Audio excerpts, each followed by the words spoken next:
Hello and welcome back to Dutchman Seb. So without further ado, let's take a walk through the build and see what we have in store for us over the next couple of weeks.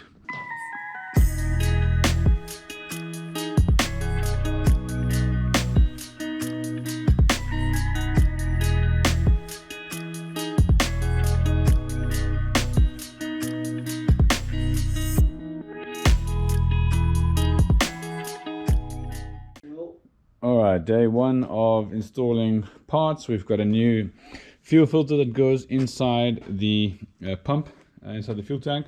So the fuel tank I've repainted. You can see there was quite a bit of rust on the edges here. So I cleaned up that as best as I could. Coated it with a layer of zinc coating and then this nice matte black coating. So we're going to stick with the OEM fuel pump for now.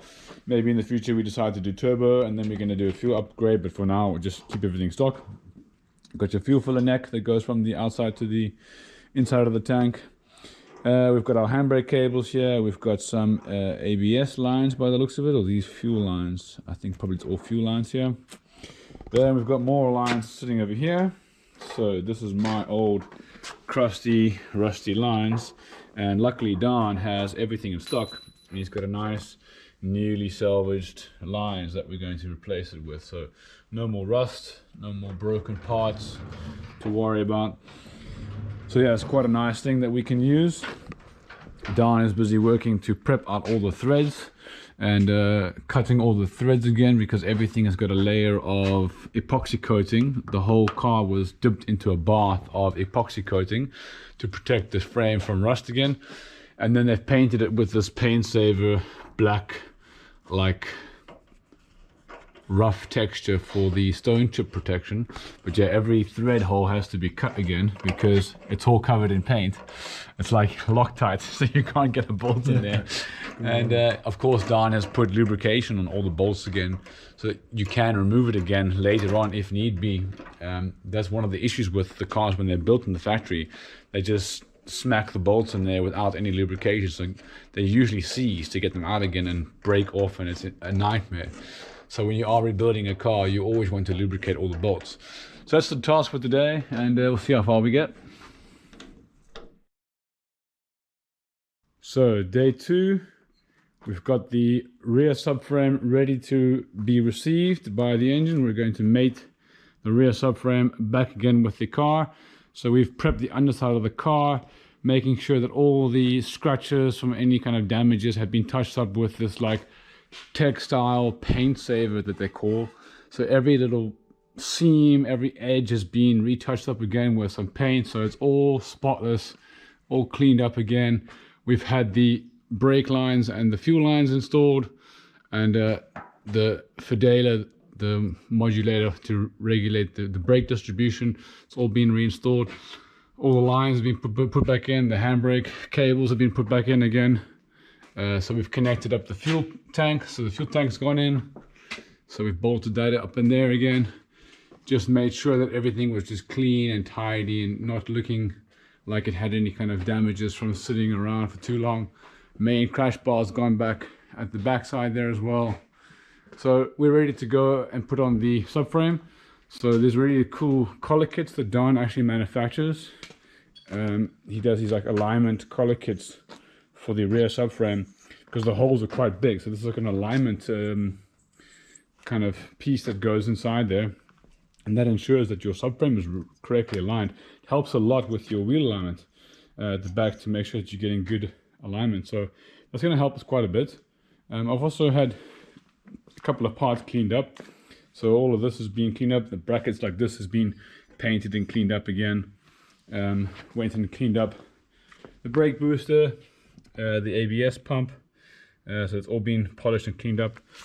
Kind of brackets that it goes into has all been painted and cleaned up again.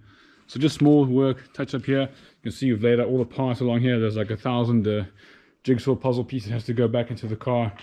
So we're getting there and making progress. So we managed to get the rear subframe married to the rear of the chassis. What a job. I must say, it's not easy as just putting in the bolts. We had to cut the threads to make sure that the threads were cleaned. We've got these really nice spoon collars that align the subframe to the chassis. So they're like little aluminium collars like this, which help with the alignment of the subframe. So you press fit those into the holes, and to get it all lined up on this table with some moving around, some play, getting it all in was quite a challenge. And the threads were really dirty from all the sandblasting and epoxy coating and painting, so we first had to clean all the threads out, and with a lot of grease, making sure that the bolts were all greased up, we got it in. So that's the subframe. Half the car is done. Whoop whoop. Well, let's hope. There's still a lot of way to go. Alright, so I've made a short little list just to keep tabs on what we're doing and to make it a good feeling to cross things off the list. So we can cross off one more thing, and that is the rear subframe.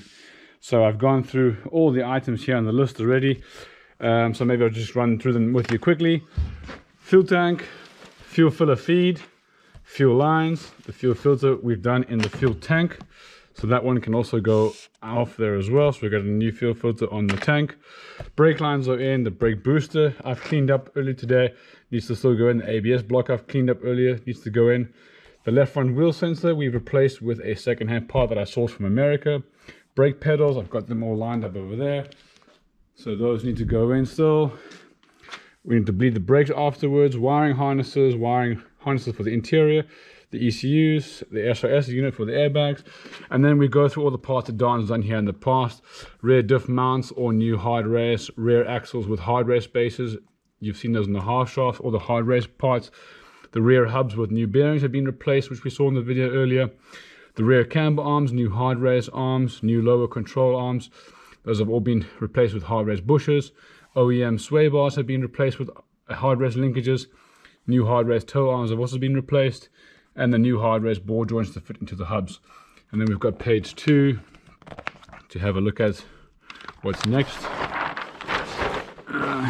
So we're going to start on the front subframe. We've got new hubs being replaced here with wheel bearings and extended wheel studs Don has done previously. Steering rack spacers, that's the bump steer kit.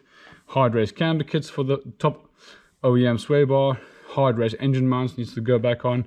The hard race gearbox, the engine. So I haven't ticked off that, even though the engine is built.